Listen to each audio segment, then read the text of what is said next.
अमेरिकी सदर Donald Trump ने तेहरान पर तेल की तरसील पर वादों से मुकरने का इल्ज़ाम लगा दिया।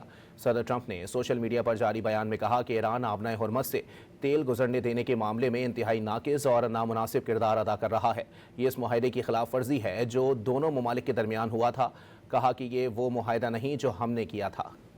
अमेरिकी सदर डोनाल्ड ट्रंप ने तेहरान पर तेल की तरसील पर वादों से मुकरने का इल्ज़ाम लगा दिया। सदर ट्रंप ने सोशल मीडिया पर जारी बयान में कहा कि ईरान आबनाए हुर्मुज़ से तेल गुजरने देने के मामले में इंतहाई नाक़िस और नामुनासिब किरदार अदा कर रहा है। ये इस मुआहदे की खिलाफ वर्जी है जो दोनों ममालिक के दरमियान हुआ था। कहा कि ये वो मुआहदा नहीं जो हमने किया था। अमेरिकी सदर डोनाल्ड ट्रंप ने तेहरान पर तेल की तरसील पर वादों से मुकरने का इल्ज़ाम लगा दिया।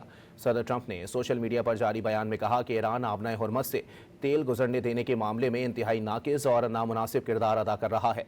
ये इस मुआहदे की खिलाफ वर्जी है जो दोनों ममालिक के दरमियान हुआ था। कहा कि ये वो मुआहदा नहीं जो हमने किया था।